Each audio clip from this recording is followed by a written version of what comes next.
La nueva designación de parte de Estados Unidos, que ha catalogado a los cárteles mexicanos como organizaciones terroristas, ha comenzado a surtir efectos este 20 de febrero. El Comando Norte, según las explicaciones oficiales, trabaja para identificar, rastrear y planear la captura o neutralización de los traficantes que, según la narrativa estadounidense, son responsables de la crisis de adicciones en la Unión Americana.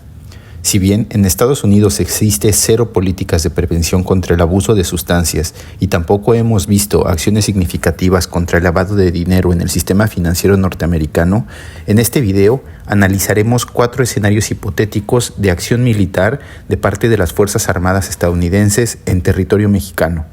Las operaciones que mencionaré a continuación se desarrollaron exitosamente en Medio Oriente, y tuvieron como objetivo la eliminación de blancos llamados terroristas por el gobierno de Estados Unidos.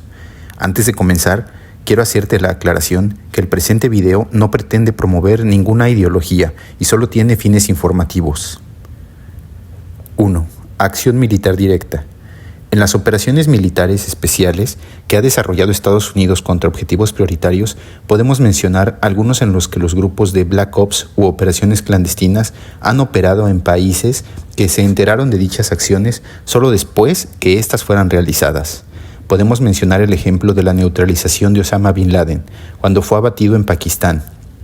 El 29 de abril de 2011, el expresidente Obama dio la orden de allanar el complejo de Bin Laden.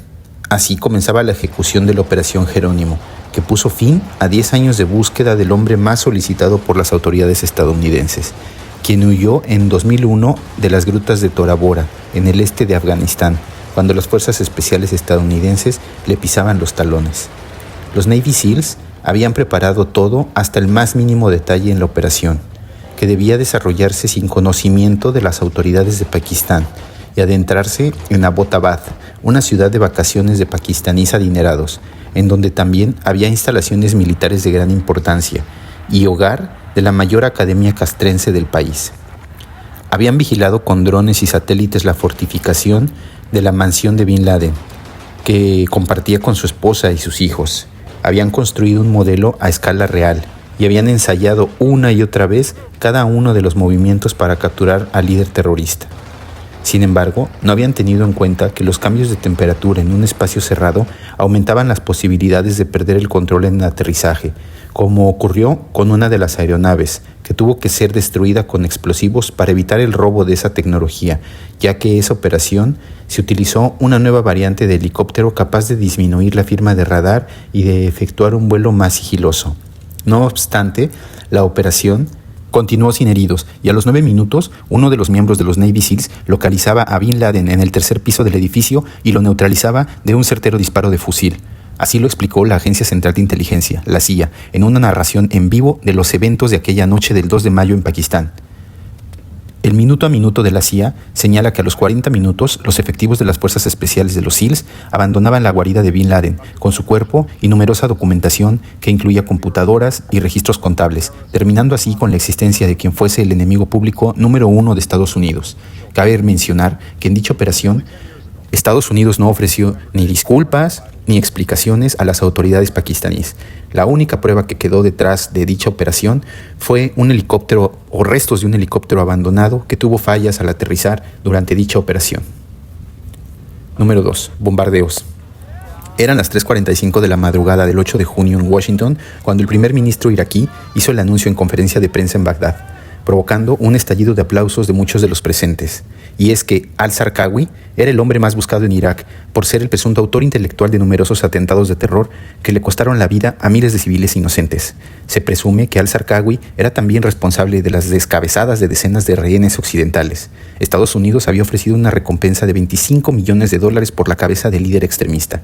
La operación se llevó a cabo poco después de las 7 de la noche, hora local de Irak, el 7 de junio del 2006. De acuerdo con el comandante en jefe de las fuerzas norteamericanas en suelo iraquí, el general George Casey, quien también participó en la conferencia de prensa, 2 aviones F-16 estadounidenses fijaron el lugar y lanzaron una bomba de 500 libras, que son un aproximado de 227 kilogramos sobre el lugar. Después comprobaron si había acertado en el blanco y lanzaron otra bomba sobre el mismo lugar, aniquilando a todo aquel que se encontraba en el interior del inmueble, explicó un portavoz estadounidense. La identificación fue posible gracias a las huellas digitales, al rostro y a las cicatrices del individuo, según ha declarado el general George Casey, que ha destacado la cooperación con el pueblo iraquí y la participación de las fuerzas de la policía y la seguridad internacional. Eso en sus palabras. Fueron policías iraquíes los primeros en llegar al lugar del bombardeo y recuperar el cuerpo. Después, las fuerzas de la coalición identificaron a Zarqawi. Según un portavoz jordano, los servicios de inteligencia de su país también colaboraron en la operación mediante la aportación de información. Ataques de precisión. El 3 de enero de 2020, Washington dio de baja en un ataque relámpago en Irak a Qasem Soleimani, el alto mando militar iraní que Teherán consideraba un héroe en vida y al que Estados Unidos acusaba de la muerte de cientos de sus ciudadanos. Según contaron fuentes de inteligencia a medios estadounidenses, la operación, que se realizó por órdenes de Trump y consistió en un ataque de precisión, se produjo en horas tempranas del viernes en las cercanías del Aeropuerto Internacional de Bagdad. Los reportes indican que Soleimani había llegado al país poco antes. Al parecer, iba procedente de Siria o de Líbano y era transportado en un convoy de 2 vehículos, donde también viajaban miembros de la milicia iraquí apoyados por Teherán. En un inicio, la televisión iraní reportó que el ataque tuvo lugar con helicópteros, utilizados por las fuerzas estadounidenses en Irak. Sin embargo, fuentes militares de Estados Unidos aseguraron que, en realidad, las operaciones se llevaron a cabo con un avión no tripulado, un MQ-9 Reaper, un dron también conocido como Predator, que puede alcanzar una velocidad máxima de 480 km por hora.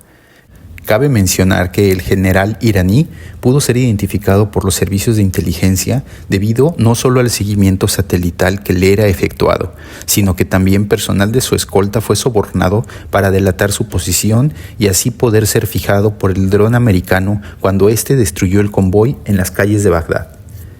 Estados Unidos nunca se pronunció sobre la legalidad del uso de este tipo de dispositivo en las cercanías de un aeropuerto internacional o los peligros que pudo representar para el tráfico aéreo en la zona. El dron, de acuerdo con fuentes del gobierno de Estados Unidos, lanzó 2 misiles de alta precisión contra los 2 carros del convoy poco después de que rebasaran una curva, cerca de una terminal de carga en la salida del aeropuerto, arrebatando la vida en el acto de todos los pasajeros de las unidades. Operaciones de ataque con fuerzas combinadas. Sobre las 5 de la tarde aproximadamente, tiempo de Estados Unidos, que es un aproximado de las 12 de la noche en la hora local de Siria, en el año 2019, se ejecutó la operación Kayla Mueller. La fuerza de tarea, compuesta por los operadores de la Delta Force del Comando Conjunto de Operaciones Especiales de los Estados Unidos, junto con los Rangers del Ejército de los Estados Unidos del 75 Regimiento de Rangers, partió de la base aérea de Al-Assad en Irak, en 8 helicópteros militares estadounidenses, incluidos MH-47 Chinooks y MH-60L Black Hawks, para llevar a cabo un asalto aéreo contra un complejo aislado a metros de una aldea barisha, ubicado a 5 kilómetros, territorio controlado en la gobernación siria de Idlib, para matar o capturar a Baghdadi. Según los informes, la fuerza de asalto voló a través del espacio aéreo controlado por Turquía y monitoreado por Rusia hacia el objetivo y aterrizó después de 70 minutos. Según el general Mackenzie, quien supervisó la operación, la cobertura aérea para el asalto incluyó helicópteros armados, múltiples drones y aviones de combate que brindaban apoyo aéreo cercano.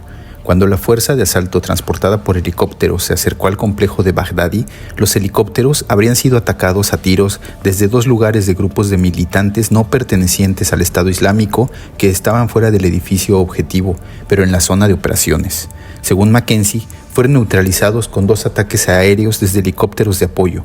Los operadores de la Fuerza Delta, apoyados por perros de trabajo militares y robots militares, aterrizaron fuera del complejo y lo rodearon, pidiendo repetidamente a sus ocupantes que salieran pacíficamente en árabe. Los que salieron del edificio fueron revisados en busca de armas y explosivos y se alejaron. Las fuerzas estadounidenses detuvieron y luego liberaron a los no combatientes. El grupo fue tratado humanamente en todo momento e incluyó un niño de 11 años. Sin embargo, 5 miembros de ISIS dentro del complejo, 4 mujeres y un hombre, representaban una amenaza para la fuerza y fueron abatidos cuando no respondieron a las órdenes de rendirse, ya que se sospechaba que llevaban chalecos suicidas. Creyendo que la entrada principal estaba llena de trampas explosivas, los operadores rompieron las paredes del complejo con explosivos. Una vez que Delta estuvo dentro del edificio objetivo, Baghdadi huyó a una red de túneles debajo de las instalaciones con un chaleco suicida y llevando a 2 niños con él, por cierto, sus hijos. para cuando llegó a un callejón sin salida, un robot militar de eliminación de explosivos y un perro, más tarde identificado como un malinois belga macho llamado Conan, habían sido enviados para someterlo. El criminal detonó su chaleco, aniquilándose a sí mismo y a los 2 niños que lo acompañaban, y causando el colapso del túnel. Se cree que los niños que iban con él eran menores de 12 años. Los soldados estadounidenses cavaron entre los escombros para recuperar algunos de los restos de Baghdadi y los técnicos de laboratorio realizaron con pruebas biométricas y de perfiles de ADN dentro de los 15 minutos posteriores a su defunción a través del análisis de la Agencia de Inteligencia de Defensa, confirmando la identidad del tejido de Baghdadi, supuestamente proporcionadas voluntariamente por una de sus hijas, según un funcionario estadounidense.